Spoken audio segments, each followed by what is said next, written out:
અને મહારાષ્ટ્ર વિધાનસભામાં વિરોધ પક્ષોએ હોબાળો મચાવીને કહ્યું કે મુંબઈનો ડાયમંડ ઉદ્યોગ ગુજરાતમાં શિફ્ટ થઈ ગયો છે.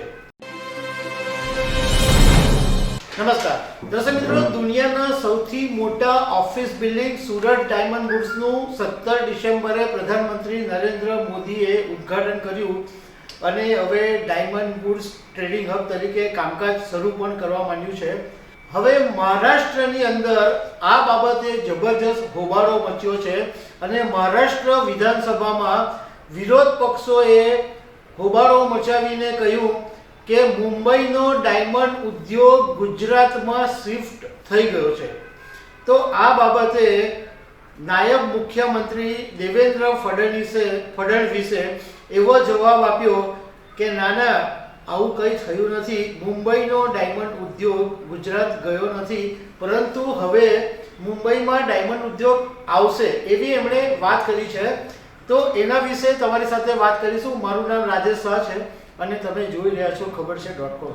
દર્શક મિત્રો, દેવેન્દ્ર ફડણવીસે વિધાનસભામાં શું કહ્યું એ પહેલા સુરતના હીરા ઉદ્યોગ વિશે સંક્ષિપ્તમાં તમને થોડો ચિતાર આપી દઉં કે સુરત ડાયમંડ કટિંગ એન્ડ પોલિશિંગમાં દુનિયાભરમાં મોખરે છે અને વર્ષોથી એવું કહેવાય છે કે દુનિયાની અંદર જે 10 હીરા ડાયમંડ કટિંગ એન્ડ પોલિશ થાય છે એમાંથી 8 હીરા સુરતમાં બને છે. મતલબમાં 80% કરતાં વધારે યોગદાન સુરતનું છે. પરંતુ સુરતની અંદર ડાયમંડનું ટ્રેડિંગ નહોતું થતું. એટલે અહીંયા મહિધરપુરા હીરા બજાર કે મિની હીરા બજાર કે બીજું એક ચોકસી બજાર છે, એવા 3 હીરા બજાર છે ખરા, પરંતુ મોટો બિઝનેસ કરવો હોય તો મુંબઈ જવું પડતું હતું, કારણ કે મુંબઈની અંદર ડાયમંડ ઉદ્યોગનું ટ્રેડિંગ માટેનું એક મોટું બજાર હતું. હવે સુરતમાં ડાયમંડ ટ્રેડિંગ નહીં થવાનું એક કારણ એ પણ હતું કે સુરતની અંદર ઇન્ટરનેશનલ ફ્લાઇટ નહોતી. એટલે ધારો કે કોઈ વિદેશી બાયરોએ ડાયમંડ ખરીદવા માટે આવવું હોય તો મુંબઈ આવી શકે, કારણ કે મુંબઈમાં ઇન્ટરનેશનલ ફ્લાઇટ છે. પણ એને સુરત આવવું હોય તો નહીં આવી શકે, કારણ કે એને વાયા મુંબઈ થઈને પછી 4 કલાક બાય રોડ અથવા બીજી ફ્લાઇટ કરીને સુરત આવવું પડે. તો એના માટે મુંબઈ તે વખતે શ્રેષ્ઠ સ્થળ હતું. અને સુરતના જે મોટા ડાયમંડ કિંગ કહેવાય કે જે મોટા માથા છે, એવા લોકોએ મુંબઈની અંદર પોતાની હેડ ઓફિસ બનાવી હતી અને ત્યાંથી ડાયમંડનું ટ્રેડિંગ, એટલે રફ ડાયમંડ લેવા, પોલિશ ડાયમંડ વેચવા, આ બધું જે ટ્રેડિંગ માટે છે એની ઓફિસ બધાએ ત્યાં આગળ મુંબઈમાં બનાવેલી. અને એ પછી ભારત ડાયમંડ બુર્સ બન્યું. તો ભારત ડાયમંડ બુર્સની અંદર પણ સુરતના ડાયમંડના બધા વેપારીઓની ઓફિસીસ ત્યાં હતી. એટલે એમ કહી શકાય કે મુંબઈમાં જે ધંધો હતો એમાં સુરતના ડાયમંડ ઉદ્યોગકારોનો પણ એક મોટો હિસ્સો હતો. હવે ઘણા સમયથી એક એવી ચર્ચા ચાલતી હતી અને તે વખતે ગુજરાતના મુખ્યમંત્રી હતા નરેન્દ્રભાઈ મોદી. એમણે પણ એવું કીધેલું હતું કે ભાઈ, તમે લોકો અહીંયા ડાયમંડ કટિંગ એન્ડ પોલિશિંગમાં આટલું મોટું કામ કરો છો તો ડાયમંડ ટ્રેડિંગ હબ પણ અહીંયા બનાવો. એની એક વાત ચાલતી હતી. પરંતુ એક એવી વાત છે કે જે બહુ ઓછા લોકોને ખબર છે અને એ વાત અમને સૂત્રો પાસેથી મળી છે. કન્ફર્મેશન છે એવું અમે નહીં કહી શકીએ, પરંતુ સૂત્રોએ જે પ્રમાણે વાત કરી હતી એમાં વાત એમ હતી કે 2014 પહેલા કિરણ જેમ્સના ચેરમેન વલ્લભભાઈ લાખાણી અને મુંબઈના હીરાના વેપારીઓ વચ્ચે કોઈ બાબતે જબરજસ્ત મડાગાંઠ થઈ હતી. મોટો વિવાદ ઊભો થયો હતો અને એને કારણે વલ્લભ લાખાણીએ એવું નક્કી કર્યું કે હવે મુંબઈમાં કોઈ પણ હિસાબે ધંધો કરવો નથી. આ એક ઈગોને કારણે આખું સુરત ડાયમંડ બુર્સ ઊભું થઈ ગયું. કારણ કે વલ્લભભાઈ લાખાણીએ મુંબઈથી આવી અને સુરતના ડાયમંડ ઉદ્યોગકારો સાથે મિટિંગ કરી અને એમને બધી વાત કરી કે આપણા સુરતના ડાયમંડ ઉદ્યોગકારોની મુંબઈમાં કોઈ વેલ્યુ નથી, એટલે આપણે આ વેલ્યુ ઊભી કરવા માટે સુરતની અંદર ડાયમંડ બુર્સ બનાવવું જોઈએ. 2014માં બહુ બધી મિટિંગો થઈ, 2017-18માં કામકાજ શરૂ થયું અને 2023ની અંદર ડાયમંડ બુર્સ ઊભું થયું ઇન્ટરનેશનલ કક્ષાનું, અને તે પણ દુનિયાનું સૌથી મોટું ઓફિસ બિલ્ડિંગ.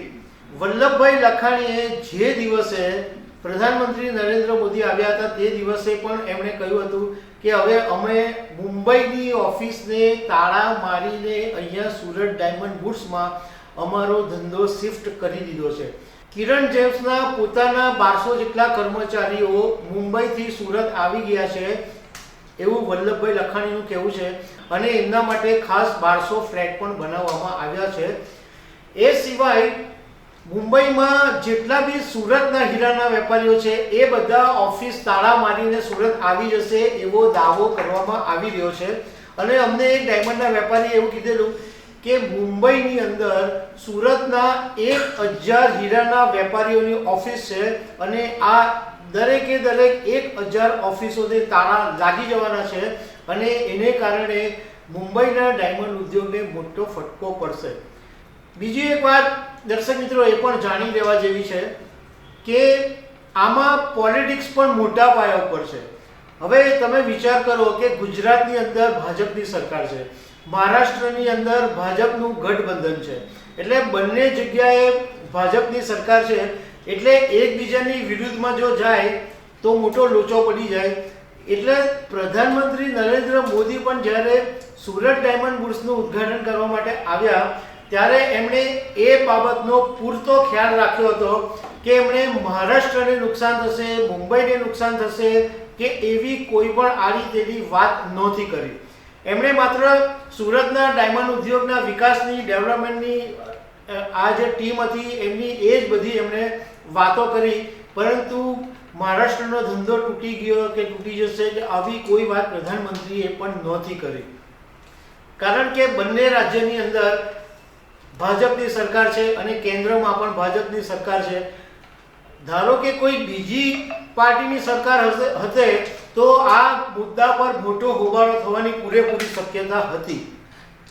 હવે વાત કરીએ કે નાયબ મુખ્યમંત્રી દેવેન્દ્ર ફડણવીસે વિધાનસભાની અંદર શું જવાબ આપ્યો. જ્યારે વિરોધ પક્ષોએ હોબાળો મચાવ્યો કે મુંબઈનો હીરા ઉદ્યોગ આખો ગુજરાતની અંદર શિફ્ટ થઈ રહ્યો છે, ત્યારે ફડણવીસે એવું કીધું કે નાના એવું કંઈ નથી, અમે મુંબઈની અંદર જેમ એન્ડ જ્વેલરીનું દેશનું સૌથી મોટું આધુનિક હબ બનાવવા માટે જમીન ફાળવી દીધી છે, અને મુંબઈની અંદર મોટું જેમ એન્ડ જ્વેલરી પાર્ક બનવાનું છે. સાથે ફડણવીસે એમ પણ કીધું કે ભારત ડાયમંડ બુર્સના જે કર્મચારીઓ છે એ સુરત જવા માંગતા નથી, કારણ કે મુંબઈમાં જે માણસ વર્ષોથી રહ્યો હોય એને કદાચ સુરત આવવાનું મન નહીં થાય એવું દેવેન્દ્ર ફડણવીસનું કહેવું છે.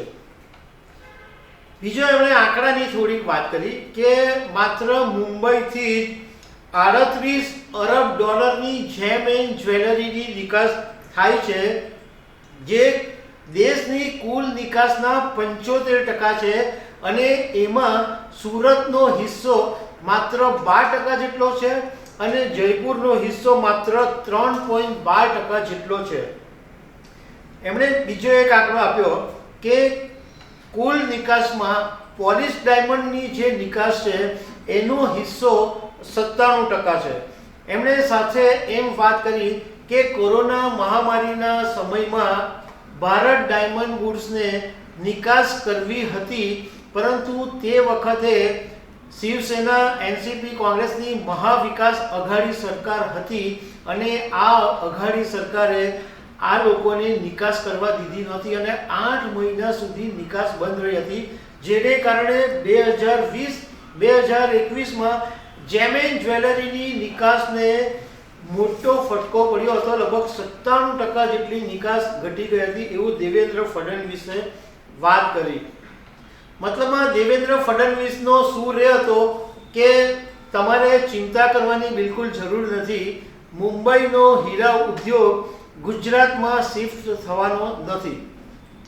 હવે બીજી એ વાત કરીએ કે જ્યારે સુરત ડાયમંડ બુર્સનું ઉદ્ઘાટન હતું ત્યારે gem and jewellery export promotion council GJEPCના ચેરમેન વિપુલભાઈ શાહ પણ સુરત આવ્યા હતા, અને અમે એમની સાથે વાત કરી હતી તો એમણે એવું કીધું હતું કે સુરતમાં ડાયમંડ બુટ્સ બનવાને કારણે નહીં તો મુંબઈને ફરક પડશે નહીં તો સુરતને ફરક પડશે. એમણે એમ કીધું કે આ એક એક્સપાન્શનનો ભાગ છે, એટલે એક્સપાન્શન થાય જ છે. હોંગકોંગમાં પણ ડાયમંડની ઓફિસીસ છે, એટલે બધા બે જગ્યાએ પગ રાખશે. મુંબઈમાં પણ ઓફિસ રાખશે, સુરતમાં પણ ઓફિસ રાખશે. એમણે સાથે એમ કીધું કે પ્રધાનમંત્રી નરેન્દ્ર મોદીએ કેટલી સારી વાત કરી કે સુરતને એક ડાયમંડ બુટ્સનું ઉદ્ઘાટન તો કર્યું પણ સાથે ઇન્ટરનેશનલ ફ્લાઇટની સુવિધા પણ આપી. તો હવે બધા ફોરેનના વેપારીઓ પણ આવશે, એટલે ધંધો તો વધવાનો જ છે. પણ એને કારણે મુંબઈ કે સુરતને કોઈ ફરક પડશે એવું થવાનું નથી. તો દર્શક મિત્રો, આગામી દિવસોમાં ખબર પડશે કે સુરત ડાયમંડ બુટ્સ બનવાને કારણે મુંબઈના ઉદ્યોગને કેટલો ફટકો પડે છે. તો દર્શક મિત્રો, આવી અનેક વાતો સાથે અમે તમને મળતા રહીશું. Thank you very much.